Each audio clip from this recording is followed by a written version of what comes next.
quando a gente fala, né, desses bloqueios, dessas dificuldades que nós temos, que estamos enfrentando, né, para entender os impactos econômicos dos bloqueios nas estradas e rodovias, nós recebemos o economista Denis Medina. Denis, eu acho que essa pergunta é de US$1 milhão, né? Porque é muito difícil você medir o prejuízo que nós estamos sofrendo aí nas últimas horas com essa paralisação das rodovias. Boa noite. Olá, boa noite, Lívia, boa noite, William.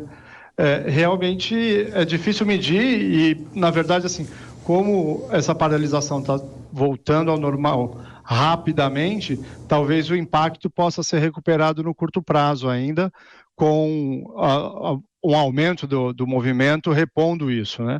Agora, tem coisas que não têm retorno, por exemplo, os voos que foram atrasados, que foram perdidos, tiveram que ser realocados, as viagens de ônibus que foram canceladas, isso de certa forma foi perdido, né?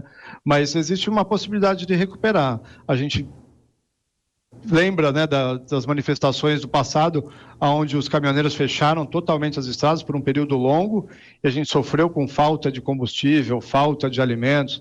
Então, se isso se prolongar, isso pode ser um risco, mas como está voltando à normalidade, talvez a gente não chegue nesse ponto. Agora, nós conversamos mais cedo, Denis, no Jornal Jovem Pan, com o Rodrigo Zingales, que é diretor executivo da Associação de Revendedores de Combustíveis. Ele trouxe um panorama certamente preocupante para a gente. Pelo menos em 7 estados, no mínimo, em pelo menos 7 estados, as distribuidoras estão tendo dificuldades de levar o combustível até os postos. Em alguns desses postos, já não há mais combustível para ser vendido. Aqui eu destaco alguns desses estados. Aqui em São Paulo, Goiás, Mato Grosso do Sul, Santa Catarina, Rio Grande do Sul, Minas Gerais e também em alguns estados da região Nordeste. A gente pode esperar impacto no preço desse combustível se houver uma demora para que isso se normalize, para que essa situação se normalize? E há uma previsão para esse setor de quando a situação deve se normalizar, levando-se em consideração que a gente está acompanhando essa desaceleração desse movimento, como você mesmo mencionou, né? Sim, é possível, porque basicamente preços na economia funcionam em cima de oferta e demanda. Então, se a gente mantém a oferta e tem um problema... se a gente mantém a demanda e tem um problema na oferta, o combustível não chega no posto, a gente vai ter aumento de combustíveis. Coincidentemente, hoje eu abasteci o carro à tarde e conversando com o frentista, ele falou assim, já subiu o combustível. Então, de certa forma, assim, obviamente foi uma elevação pequena, mas na expectativa de que possivelmente haja alguma falha no abastecimento, que venha a haver...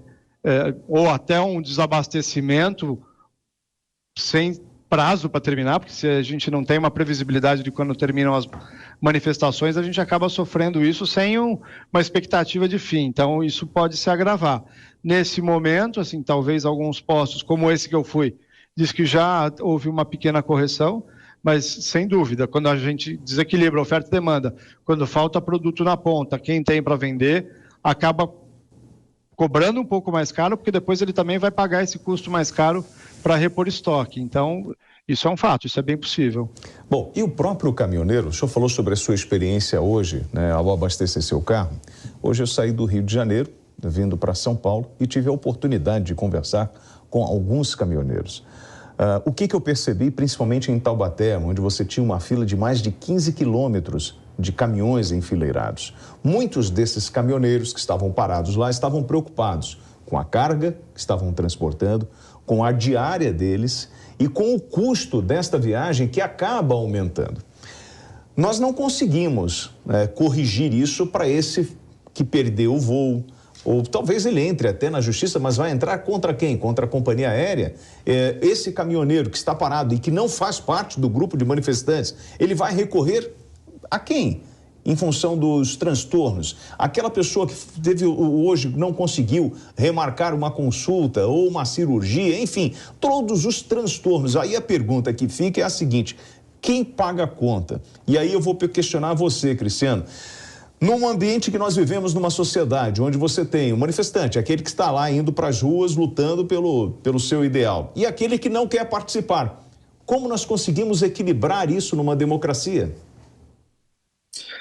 Olha, William, um dos exercícios mais difíceis e mais interessantes, mais instigantes no mundo jurídico é justamente o de sopesar dois direitos, muitas vezes dois direitos legítimos, constitucionais, e onde cabe, no caso, via de regra, ao julgador fazer a análise, fazer o sopesamento desses dois direitos e dar a decisão judicial que venha a interpretar qual daqueles dois direitos é que deve prevalecer sobre o outro. Então, numa situação como essa, em tese, o direito à livre manifestação, o direito de reunião, o direito à liberdade de colocar suas posições do campo político, do campo ideológico, enfim, isso tudo é garantido constitucionalmente. Agora, essa liberdade, ela vai, nesse caso concreto, esbarrar com uma outra garantia constitucional, que é a garantia constitucional de livre locomoção, o direito de ir e vir dos cidadãos. Então, o julgador, né, nesse momento, quando se depara com uma situação dessa, ele deve fazer a análise, deve fazer o sopesamento. E no nosso caso concreto, essa análise, esse sopesamento, ele foi feito pelo Supremo Tribunal Federal, né, na relatoria do ministro Alexandre de Moraes, que analisou o caso, fez uma decisão muito bem montada, muito bem justificada, onde ele coloca que, reconhecendo o direito à livre manifestação, mas que esse direito, no caso concreto, ele não pode ultrapassar o direito de outras pessoas e ele não pode também acabar estimulando qualquer tipo de ato pelo não reconhecimento de elementos estabelecidos pela legislação. Então, é nesse momento que advém uma decisão judicial e aí cabe a nós, cidadãos, que temos ali o nosso interesse apreciado pela justiça, cumprir o que se estabelece na decisão judicial e, uma vez não concordando, apresentar os recursos cabíveis, tentar eventualmente reverter essa decisão. Mas, enquanto não houver essa decisão, revertendo a decisão, aí sim cabe a nós cumprir o que foi determinado pelo julgador. Agora, Denis, falando ainda desses impactos na economia, na circulação de pessoas, ainda que, por exemplo, na próxima quinta-feira, todos esses mais de 200 pontos estejam desobstruídos, leva um tempo, né? Até que essa questão do desabastecimento em supermercados, o que já está acontecendo em algumas lojas, esse desabastecimento na indústria, o que também já está acontecendo, esse problema da oferta, né, de combustíveis, alguns já não têm mais o produto para oferecer para o consumidor. Leva mais ou menos quanto tempo até que essa situação se normalize? Dá para a gente fazer uma previsão nesse sentido? A previsão é mais ou menos assim, o tempo que fica restrito o transporte e o trânsito das mercadorias é mais ou menos o tempo que leva para recuperar. Então, se a gente ficar parado aí 3, 4 dias a gente acaba recuperando isso. Agora, tem perdas que não retornam, né? Por exemplo, a questão das flores, que a gente está falando do Ceasa, as flores não chegaram para o dia de finados. Se não vender flor no dia de finados, vai vender flor para quê? Então, veja, a flor não é um negócio que se produz hoje, né? Você vem, planta, espera crescer, e aí floresce no tempo certo, para você levar no tempo certo, porque ela é extremamente perecível. É um material que se perde com muita facilidade, e se passar do dia da comercialização, perde a produção, porque não tem como retornar isso.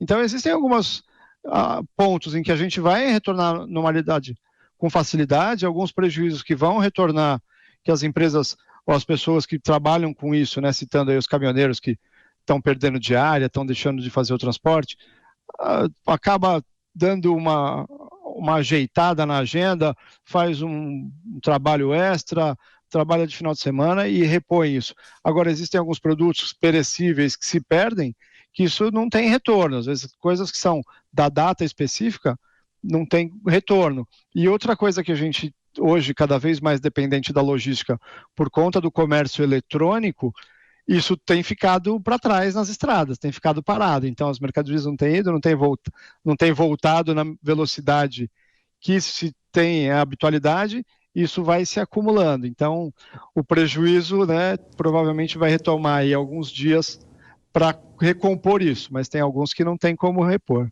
E quais são os limites, Cristina? A gente está ouvindo esses transtornos. Nós tivemos aí o Lula com 50,9% do total de votos, Bolsonaro com 49,1%, ou seja, 60 milhões contra 58 milhões de brasileiros. E nós temos um resultado através da democracia, através do voto. Isso foi protocolado no domingo. Chega na segunda-feira, eu não concordo que perdi. Eu tenho esse direito? Até onde vai o meu direito em relação ao questionamento de um processo legal, legítimo, até agora sem nenhuma comprovação de problemas, enfim? Olha, William, as eventuais denúncias que qualquer cidadão eventualmente tenha, caso perceba alguma anormalidade, elas devem ser feitas aos órgãos de fiscalização. Existem órgãos de fiscalização que estão acompanhando a normalidade do processo eleitoral e todos eles abertos a ouvir as eventuais manifestações de irregularidades ou de qualquer problema que haja, que tenha havido nesse processo eleitoral. Eu costumo dizer, e ao longo de todo esse processo eleitoral, que eu volto a dizer, foi um processo eleitoral muito brigado, muito desgastante, né? Despertou paixões antagônicas dos dois lados aí que acabaram ficando na linha de frente dessa disputa eleitoral. Eu costumo dizer que numa situação como essa, onde as pessoas colocam, eu não concordo com um determinado elemento, no caso das urnas eletrônicas, por exemplo, eu não concordo que as eleições têm que ser assim, assado. Ora, todos esses reclamos deveriam ter sido feitos previamente lá atrás pelo Legislativo, eventualmente alterando as regras do jogo. É importante a gente destacar que o Legislativo votou recentemente, ainda nessa legislatura, a possibilidade de voto impresso, por exemplo, só que perdeu no parlamento essa discussão, não acabou conseguindo alcançar a votação necessária para mudar. Ora, aí não podemos fazer como a história daquele garotinho que quando não está jogando bem, é sacado do time, pega a bola e leva a bola para casa. Quer dizer, temos que estabelecer, temos que ter a clareza de que nós temos que cumprir a regra do jogo. É o que nesse ponto muito bem fala o presidente da República, quando ele fala, ele usa a figura de linguagem do futebol para dizer que nós temos que jogar dentro das 4 linhas. Uma vez o processo eleitoral se iniciou com uma determinada regra, essa regra tem que ser cumprida. E se ao final o meu candidato, seu candidato ganhou ou perdeu, faz parte do jogo. Olha, analisando bem, eu acho que realmente o voto eletrônico não é melhor, eu prefiro de papel, eu prefiro tudo. Não seja por isso, não tem problema. Dia 1º de fevereiro agora, vai se iniciar uma nova legislatura. Eu tenho certeza que cabe a todos nós cidadãos, eventualmente, encaminhar ali um pedido, uma reivindicação aos nossos deputados que foram eleitos, para que, eventualmente, venham com projetos de lei nesse sentido, para que, eventualmente, se estimule algum tipo de nova discussão sobre esse elemento. Agora, uma vez já posto, não se pode mudar as regras do jogo no meio da competição.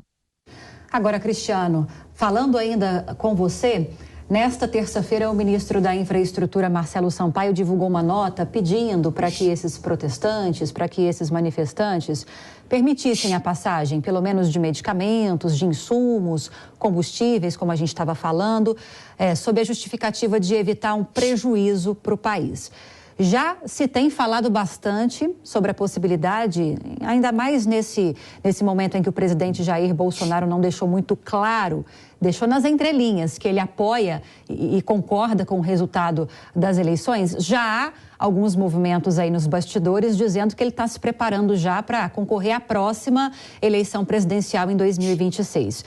Há um temor com base, por exemplo, nessa manifestação de um membro do governo, né, de um integrante do governo, do Ministério da Infraestrutura. Há um temor de que Bolsonaro seja responsabilizado, politicamente pelo menos, em relação aos danos, aos prejuízos de uma manifestação como essa, e daí já está se tentando evitar, por todas as frentes, que esse movimento se recrudesça ainda mais? E isso pode prejudicar o presidente numa eventual participação nas próximas eleições?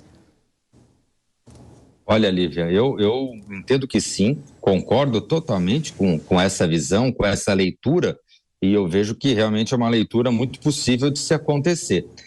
Eu coloco isso não apenas dentro daquele sentido do interesse político eleitoral especificamente, mas também dentro de uma linha de que o presidente da República e o seu entorno tem claro de que eles não querem entrar para a história manchados realmente por tipos de manifestação que, na leitura do presidente da República, são manifestações que não se relacionam com os seus apoiadores, com a direita, mas sim são manifestações, são formas de manifestações que se vinculam aos movimentos de esquerda, nas palavras do presidente. Então, eu vejo que o presidente, além de um eventual interesse eleitoral, e eu acho muito legítimo, não podemos esquecer que finalizamos agora, há 48 horas, a contagem dos votos, e nós tivemos uma eleição que praticamente acabou empatada no Brasil, né? 50,9 de um lado, 49,1 de outro.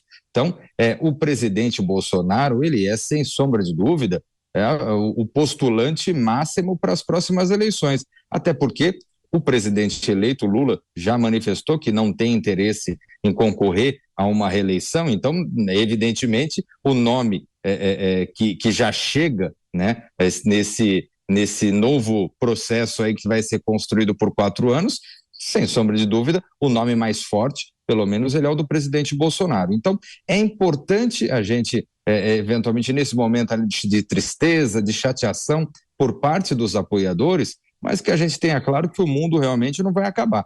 E que, dentro da democracia, quem eventualmente perdeu a eleição deve se articular, deve construir um caminho para, eventualmente, daqui 4 anos, disputar novamente o pleito e o presidente Bolsonaro tem toda a condição disso e, eventualmente, acabar se saindo vitorioso, por que não?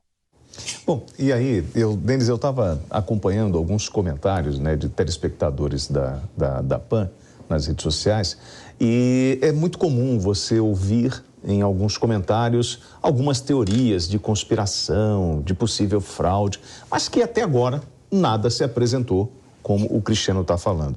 E a gente não pode esquecer que todo esse transtorno que nós sofremos nas últimas horas, com a paralisação dos caminhoneiros, nós vamos pagar essa conta. Digo nós, o cidadão, na hora que vai comprar o produto que ficou ali mais caro. Porque a composição de um frete, ele está relacionado com o quê? Com o seguro daquela mercadoria, com o tempo que aquele caminhoneiro vai levar até um determinado destino. Isso tudo vai cair na conta de alguém. E, no fundo, quem paga isso é o cidadão brasileiro, com todos esses transtornos. Para além das dificuldades que você encontra no seu deslocamento, você também vai pagar na gôndola lá, como nós ouvimos hoje, né, Denis? A história do frentista falando assim, olha, o combustível já aumentou. Exatamente. No final, os consumidores é que saem prejudicados, né? Existem sempre teorias da conspiração. Hoje, com as redes sociais e a comunicação muito mais fácil, tem um barulho, né, muito grande, falando de alguém que viu uma notícia e que não sabe exatamente o que é, mas acaba repassando isso acaba se tornando um transtorno. Mas, veja, assim, a maior parte dessas confusões e trocas mal feitas de informações acaba gerando algum impacto econômico. Às vezes uma mensagem inocente, né, até prejudica a produtividade das pessoas. Hoje, já há algum tempo, a gente vem vendo alguns tipos de empresas, alguns tipos de negócios trabalhando com a produção num processo de just in time, ou seja, os produtos entram na produção na hora que eles precisam ser utilizados. E isso em vários produtos entra numa linha de produção, a indústria automobilística trabalha muito assim. eles entram exatamente na hora que é produzido o carro, que vai haver a necessidade daquela peça, e se um dos fornecedores atrasa, isso prejudica toda a linha de produção. Agora, com essa confusão nas estradas, imagina que isso atrapalha todas as linhas de produção de todas as empresas, né? Principalmente essas que trabalham com esquema de produção e estoques baixos e produção mais justa. Sem falar, de novo, né, dos perecíveis que também pode se perder no caminho e aí difícil se repor. Mas o que você falou tem muito fundamento. Assim, no final, o consumidor sai prejudicado disso, né? Por toda essa confusão, essa insegurança do que é certo, do que não é, do que deve fazer ou não. Vimos, né, e estamos vendo que assim, a eleição foi muito dividida, são percentuais pequenos de diferença para cada lado, mas enfim, tem um resultado, né? Para a economia, previsibilidade é muito importante. Então, a insegurança, aquela incerteza pré-eleição, quem é o candidato, quem que vai ganhar, quem vai assumir no próximo ano, sempre também prejudicial, porque as empresas precisam, os gestores, os empresários precisam fazer previsões para o futuro de investimentos, de gastos, de produção, e se o ambiente tem uma incerteza no ar, isso não é muito positivo. Então, agora temos uma certeza, temos aí quem é o governante, ainda não está muito claro, ainda não está claro qual é a equipe econômica, quem vai assumir, como isso vai ser conduzido, se todos os preceitos que a gente vem se beneficiando ao longo do tempo da economia vão se manter, mas isso é um outro caso, né? São certezas que vão se formando ao longo do caminho, mas no final, né, o prejuízo acaba ficando no consumidor, esse acaba pagando o preço.